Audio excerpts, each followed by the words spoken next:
We have been discussing why San Andreas, Grand Theft Auto, for the Xbox, now the Xbox 360, then the Xbox One, then the Xbox Series X, is still being sold in stores for $20, whereas other games last about 6 to 8 months and then are never seen again at Walmart or GameStop or any other store, unless they're used, and then for considerably less than what they are originally being sold for.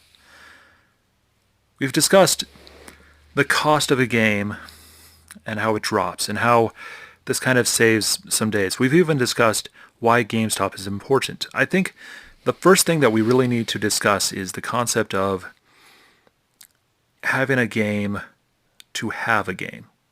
I mentioned it earlier in the last podcast, but in this one I want to discuss why physical is important. And the reason why is, years later, you can pop in the disc or the cartridge and you can play it as originally intended. The reason for this is then you can say, this is what they were thinking about, this is how they were thinking about it. You can look at it as a piece of literature in the same way that you can look at old movies or old books and see where their thoughts and ideas were from. A little bit of historical knowledge and a little bit of cultural knowledge, and you can go really far. The problem is, a lot of these older games are competing with the more modern games.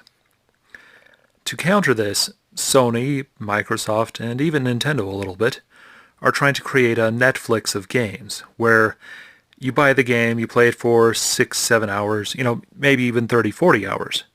But then you're done. You're never going to play it again. You're going to be like, oh, that was a great game. I'm done. With physical, it becomes really obvious how fast a game wasn't selling. That it sold, this initial opening time, and then it was gone.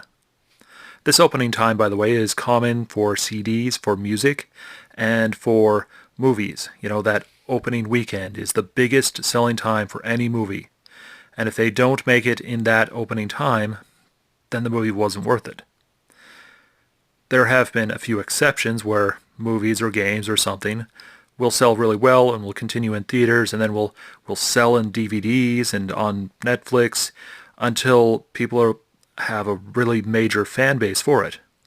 More people saw The Princess Bride on video than they did in the theaters.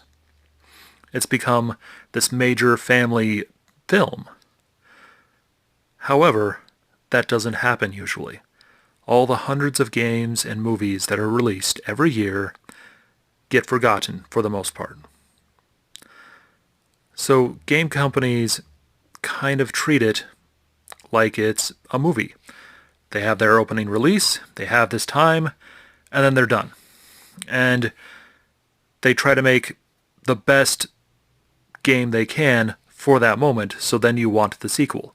In fact, this happens quite often where they know a major story or item about that book or game is coming out, so they lower the price of the old games.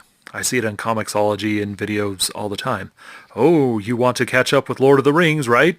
Well, here are the previous 2 movies. Better get them. They're only $5 right now. And that creates some extra sales and some extra money. And it just makes a lot of sense in their mind. They can't imagine a game selling forever. There are some games like this, though. Minecraft sold 130 million. And it has lasted for decades. In fact, I've got a game I'm playing on the PS3, which I've played for 6 years now. And at least once a week, more likely once a day, I just sit down and I play it, and I enjoy the gameplay. I enjoy playing the game. I enjoy exploring it some more. In fact, in the gameplay I'm working on, I'm starting to actually finish up the seed. It's got a limit, and so I'm starting to finish up that seed.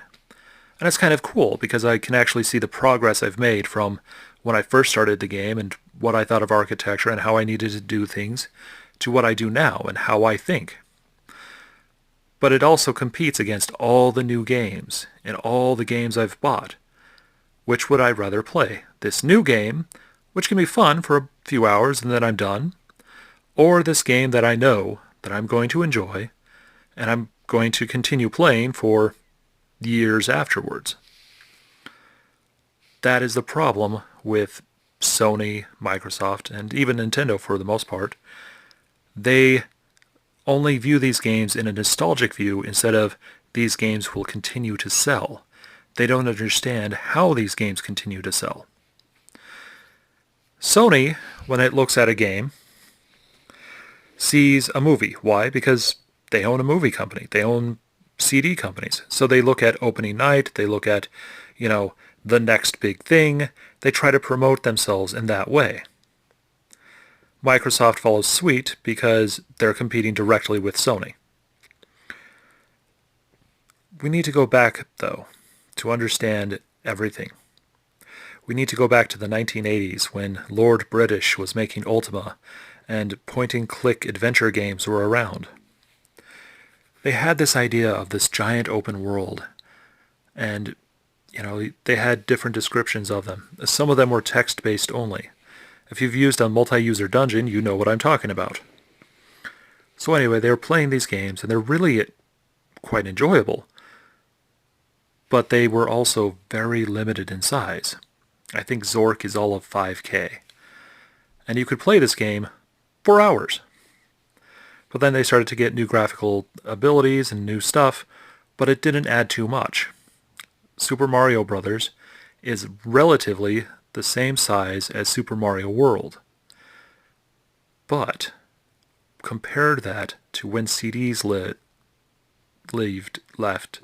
were released, and suddenly you had 600 megabytes. That was huge.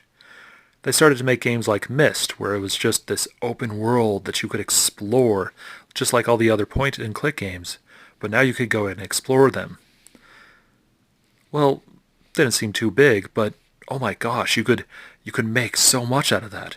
Let's say you had a side-scrolling game, suddenly you could make a lot more of that game, a lot more levels, a lot more design for the game. And this created kind of a problem, because there is a limit to what a game maker can do. Lord British made the Ultima series with just himself for the first 4 games.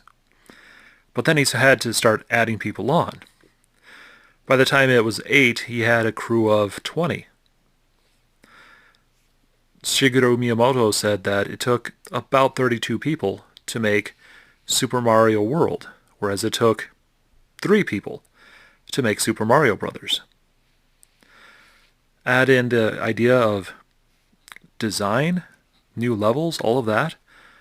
That's just a lot of work, and game makers are not trying to say it out loud, but that they don't know if they can make money. It will take years to sell a game or to make a game, and then you have this little opening time, a few months, to make everything back. And then the game is worthless, in their minds. It's the same as talking to a poet and his next poem. He's more happy to tell you about his next poem than he is to tell you about the old poems he used to write, because that isn't what he's working on right now. That isn't what the next big thing he's working on now. So it becomes this competition. And they don't really view this older game as important. They want you to view it as, oh, that's a great game, I should play the next game. They don't say, this game continues to sell, let's make it better. The only people that have really figured it out were the people of Grand Theft Auto 5 who made Grand Theft Auto Online. Whether or not the connection code is good, I mean, I've heard people just getting kicked off of online every 5 minutes. That is a problem. But they've continued to expand the game, and people continue to play it years after it was released. Add in the fact that fans have made mods for these games that have improved the graphics, which defeats the purpose of buying a new game with new graphics. We're left with kind of this problem. These new games which are now reaching 200 to 400 gigabytes and have hundreds of people making them, aren't selling as well as the older games. They're now competing directly against games they've made before. And there are some interesting problems with that. So how did Sony interpret it? They decided instead they were going to make everything really, really shiny, really, really nice looking, but have a controlled narrative. Yeah, you played this game for 20 hours, but then you're done with it. Yeah, this game is award-winning and all that stuff, but then you're done, and then you sell it, and I buy it for like $2-3, and you don't think about it. If you don't think about it, you're probably going to buy the Netflix of games, because you're only playing the game for this amount of time, and then you're done. You don't want a large bookcase full of games. Whereas somebody who studies it, or who wants to show that they admire this game, will buy the physical edition. Let's take it even further. When you discuss Grand Theft Auto San Andreas with fans of the game, or from game makers, you get a very different point of view than you do from the people who promote the game as gameplay. If you talk to people who play the game, it's all about exploring this giant open world and seeing what you could do in it. Whereas if you're... Ooh, that's scary. If you're exploring this game as a game maker, you use the missions, point A to point B, point B to point C, and you include this narrative. When people make trailers of these games, you can see the difference. Somebody posts a bit of gameplay where they flipped a truck. That's a major, people viewing the game. That's a lot of views. That's a lot of money that can be made for the gameplay. But the game makers, the game reviewers, that kind of industry, instead, they get together and they go, well, really, it's the missions. And they make trailers about the missions, about people talking to each other, the story, the narrative as they give it. Whereas an open world game, the narrative is very, very different. It's in the world. It's baked into the world itself.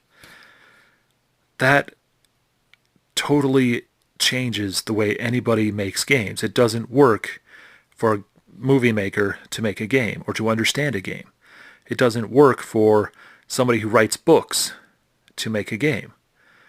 And by the way, I have a film degree and I write, so it's kind of always scary to me, like, do I want to make a game, or do I have the skill set? Or should I just continue talking about them on the side? But that's the thing.